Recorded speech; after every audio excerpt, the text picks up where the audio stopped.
Ay mga lodi, so tuloy-tuloy lang yung ano natin, tuloy-tuloy lang yung pag-box setting natin. So sinimulan natin yung box setting. Previous video natin is box setting na tayo mga lodi. So tuloy-tuloy lang natin yan. Then, ayun, katulad yan, katulad dito mga lods yan. So naka-overall tayo. Kasi nagkakating tayo, nagbabox setting tayo. So medyo madumi. So alam niyo naman kung paano mag-cutting ng mga ganito ng semento ng wall para lang doon sa mga box natin mga lods. So dito tayo sa sa A, B, C, D. So sa D tayo. D na bali D unit. Ito yung pinaka-last dito sa wall na to, sa side dito sa side. Ay mga lods, so meron na tayong ito bali na dito to dati. So in-adjust lang natin. Kasi masyado malayo pala doon. So adjust lang natin. Then yung sa may countertop natin, switch natin doon nakalagay. So ito yung pinto, doon ang palo ng pinto, switch natin. So sa drawings doon nakalagay mga lods. So hindi natin nilagay dito kasi magkakaroon na dito. Bali dito yung countertop, bali dito naka-assign yung lutuan mga lods. Kaya hindi tayo naglagay na switch dito. And sinunod natin yung yung drawing. Kaya makita nyo doon sa biga, wala tayong pinatawid na pipe. Doon tayo nagpatawid ng pipe mga lods. Paano ba natin sinusundan yung yung drawing mga lods? So papakita ko sa inyo yung drawing mga lods. Ngayon mga lods, so katulad sa drawing, paano natin sinusundan yung mga piping natin mga lods. So tayo, alam natin yung ginawa natin para doon sa piping natin. Katulad yan yung mga ilaw, katulad yan. Ngayon mga lods, nilagyan natin ng ilaw yan. Then doon sa side na yon, and yun, doon sa sa portion na yun. So tatlong ilaw yung naka-assign dito sa unit A, B, C, D. So D. Then doon sa CR mga lods. Ayun yung CR. Then ito yung kwarto mga lods. Ayan. Ito yung kwarto. Ito yung pinto ng kwarto mga lods. Ayan. So paano natin susundan yung drawing mga lods? Ayan mga lods. So ito yung drawing. So depende yan sa kung ano yung hanapin nyo. So mostly light circuit, then power circuit yung natin, ang nasa drawing natin. Kasi sa electrical works mo lang. So makikita nyo dun sa drawing kung anong yan. Ito, ground floor lighting. So ito yung ginahanap natin, ground floor lighting. So unit D, makikita nyo naman dun sa sa mga unit. Katulad yan. Kaya mga lods, makikita nyo dun sa mga unit. Ayan, unit A, B, C, then D. So nandito tayo sa D ngayon. Tatlong ilaw yan dito sa main door. Ito yung main door. Sabi ko nga doon yung switch mga lods, hindi dito. Kasi makikita nyo yung kalan, dito yung kalan mga lods. So kaya hindi niya dito nilagay yung ilaw, yung switch sa side na yung mga lods. So ma-access naman agad yung ilaw. So pag open nyo nung door, doon na. Ayan mga lods. So ilaw na A, then B and C. Ay mga lods. So paano natin yung piniping natin para dito sa to. So makikita niyo yung sa legend ito, PPD01. So yung 01 na yon is yun yung circuit number mga lods. Kung titingnan natin dun sa may schedule ng mga circuit sa unit D, kasi makikita niyo D, PPD, kaya D.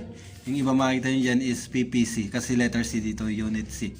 So dito tayo sa D. So dun sa schedule of loads, ang circuit is circuit number 1, makikita nyo dyan is ilaw mga lods yan, ilaw. Then yung iba circuit is na dyan na yung mga lods. Dun sa schedule of loads. So dito sa drawing, dito din yung ground floor na power mga lods to. Ground floor power.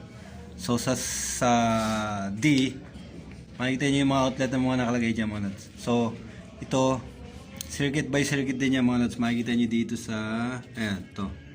Yung sa rep na to is circuit 3.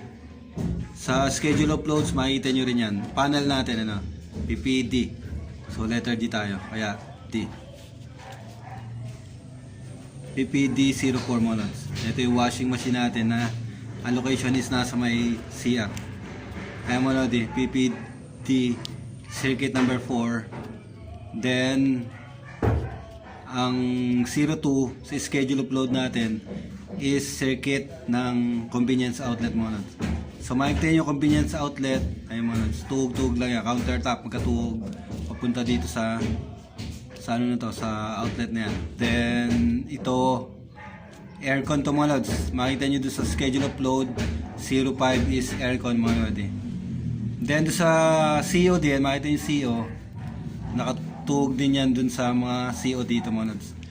So ayun mga lods. So kung ano yung mga tuhog-tuhog dito sa circuit na dito, is yun yung ginawa natin para doon sa layout ng mga piping mga lods. So yun yung ano natin, yun yung ginawa natin.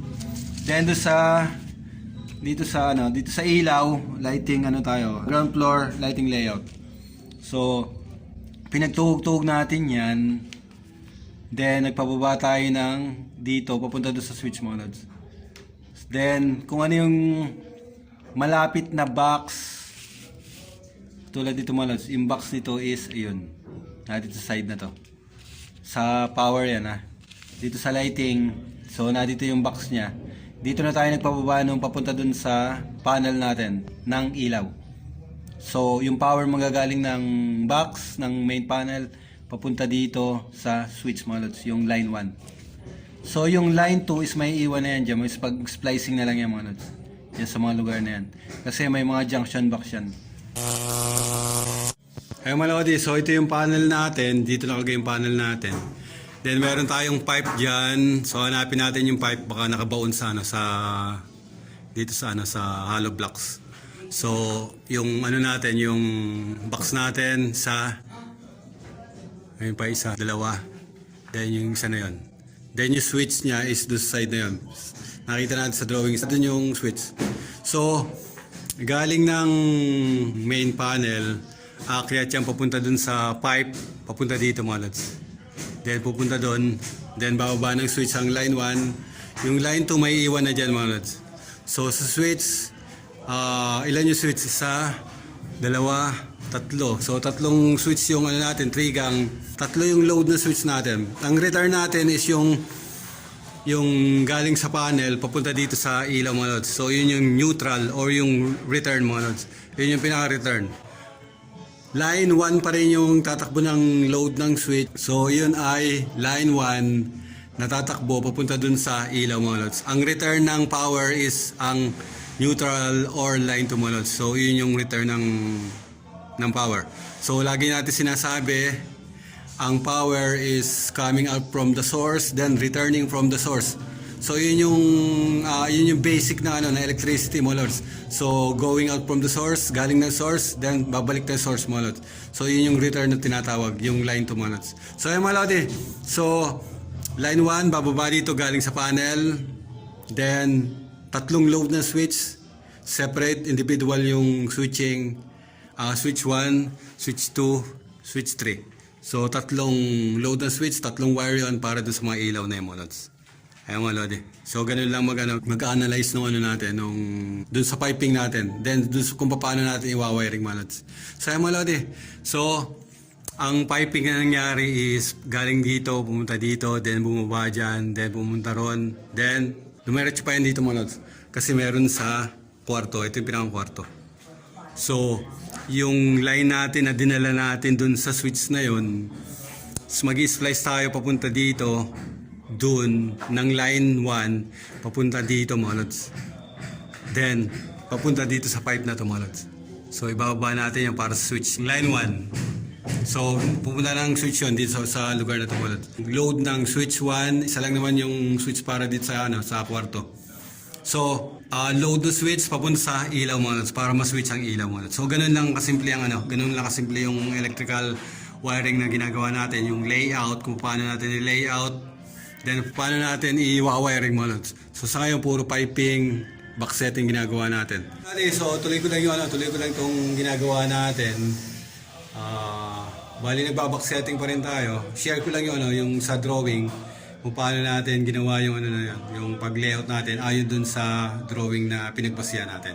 So tinuro ko lang kung paano natin binasa yung plano ayon dun sa layout mga lods. So ang pinagbasihan natin is yung plano, then tayo yung nag-layout. Kaya alam natin kung saan mga nagpupunta yung mga pipes niyan para dun sa pag-wiring natin mga lodi.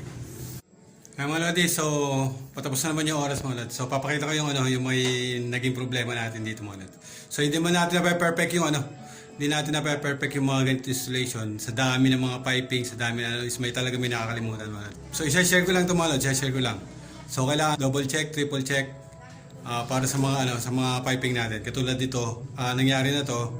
Then didiscard na lang kung paano natin gagawin mga Lodi. So nakita niyo yung panel, binali ko mga Lods. Ay mga Lodi, so binali ko yung panel, dating straight yan, binali ko dito para lumapit-lapit dito na konti sa dito sa gilid na to. Then yung may isang doon, may isang outlet yan, so dinretso na rin natin. So yan, nakalimutan yan. Doon sa drawing na bago, nung chinek ko, meron pala, kaya nilagyan natin. Then, wala tayong wala palang nakalagay na na ng ilaw, ng drop na ilaw mga Lods, wala nakalagay. So ito yung panel, dapat meron yan. So, paano natin nalaman na wala? Kita niyo yung junction box, binuksan ko yung junction box mo. So, dadalawa lang yung pipe sa galing doon. Then, isa papunta ron mga Lods. Wala tayong papunta doon mga Lods. Sa panel. So, yun yung naiwan mga Lods. So, hindi din natin na perfect. Walang perfect na paggawa mga Lods. Pero, kung ma-check nyo lahat yung trabaho, is i-check nyo lagi mga Lodi. So, ayun mga Lodi. So, saan natin padadaanin yun? Walang ibang padaanin. Makikita nyo yung nag-drop na switch.